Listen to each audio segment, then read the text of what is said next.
America, Israel અને Iran યુદ્ધનો 11મો દિવસ છે. આ દરમિયાન ઈરાને કહ્યું છે કે તે 1 લિટર ઓઇલ પણ બહાર નહીં જવા દે. ઈરાને હોર્મુઝ સ્ટ્રેટમાંથી જહાજોની અવરજવરને લઈને એક નવી શરત મૂકી છે.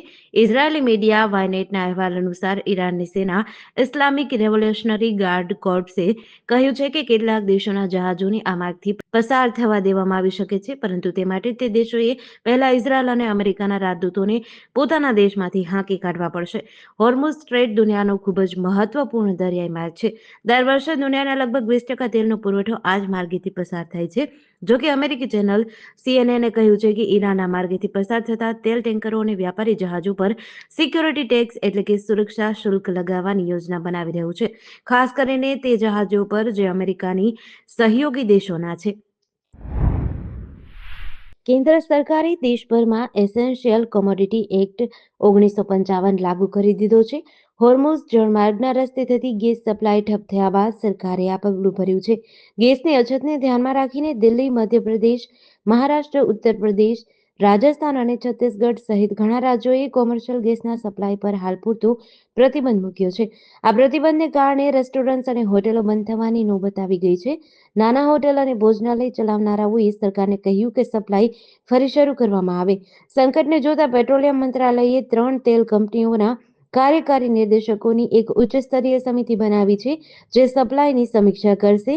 ગેસની સંગ્રહખોરી રોકવા માટે ડિલિવરી એજન્ટ હવે ઓટીપી અથવા બાયોમેટ્રિક વેરિફિકેશનનો ઉપયોગ કરી રહ્યા છે.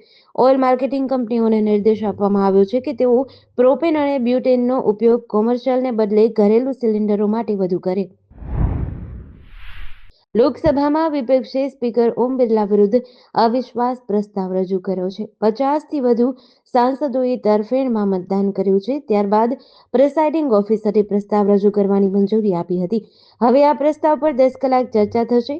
વિપક્ષે ઓમ બિરલા પર ગૃહની કાર્યવાહીમાં પક્ષપાત કરવાનો આરોપ લગાવ્યો છે. કોંગ્રેસે સ્પીકરની ગેરહાજરીમાં ડેપ્યુટી સ્પીકરની નિમણૂક ન કરવા પર સવાલ ઉઠાવ્યા છે. કોંગ્રેસના સાંસદ ગૌરવ ગોગોઈએ કહ્યું, દેશનું નેતૃત્વ નબળું અને કાયર છે.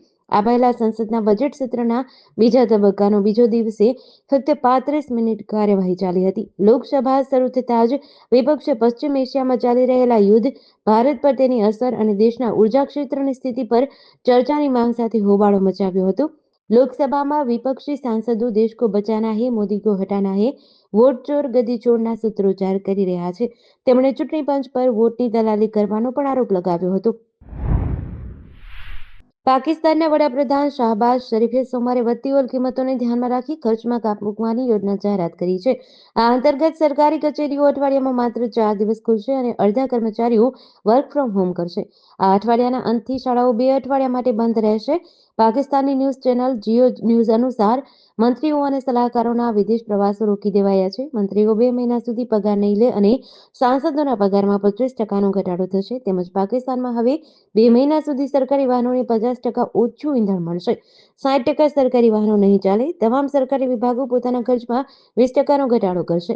શરીફે કહ્યું કે અમેરિકા, ઇઝરાયલ, ઈરાન વચ્ચે સંઘર્ષના કારણે ક્રૂડ ઓઇલની કિંમત $60થી વધીને $100 પ્રતિ બેરલથી વધુ થઈ ગઈ છે.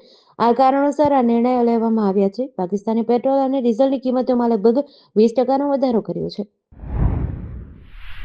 ભારત સરકાર દ્વારા વર્ષ 2027માં વસ્તી ગણતરી કરવામાં આવનાર છે, ત્યારે ગુજરાતમાં આગામી 20 એપ્રિલથી 19 મે સુધી પ્રથમ તબક્કાની કામગીરી થશે, જેમાં સૌપ્રથમ ઘરોની ગણતરી કરવામાં આવશે. ત્યારબાદ બીજા તબક્કામાં મતદારોની ગણતરી થશે. 800 લોકો દીઠ 1 કર્મચારીને વસ્તી ગણતરીનો ઓર્ડર અપાયો છે, જ્યારે 6 કર્મચારીઓ દીઠ 1 સુપરવાઇઝરની નિમણૂક કરવામાં આવી છે.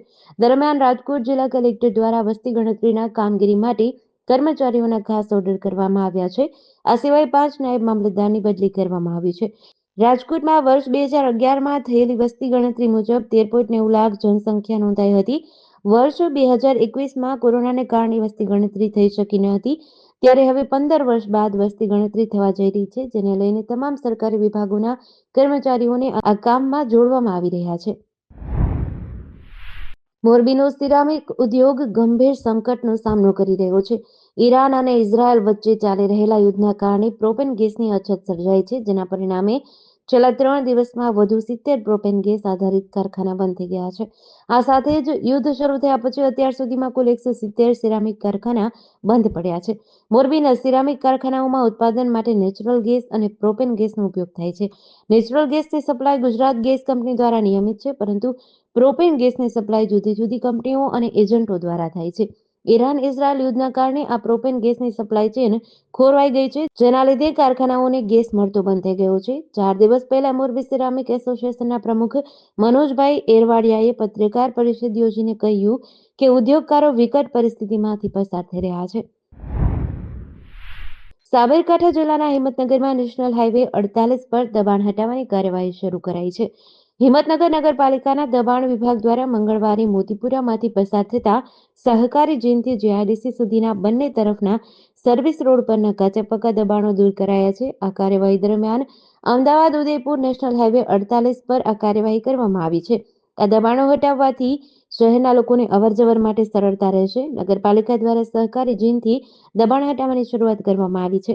આગામી સમયમાં નેશનલ હાઈવેની બાજુમાં આવેલા આ સર્વિસ રોડ 12 મીટર પહોળા બનશે, જેનાથી વાહન વ્યવહાર વધુ સુગમ બનશે.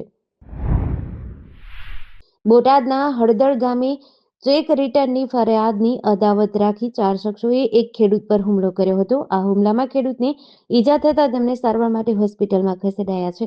પાળિયાદ પોલીસે 4 આરોપીઓ વિરુદ્ધ ગુનો નોંધી વધુ તપાસ હાથ ધરી છે.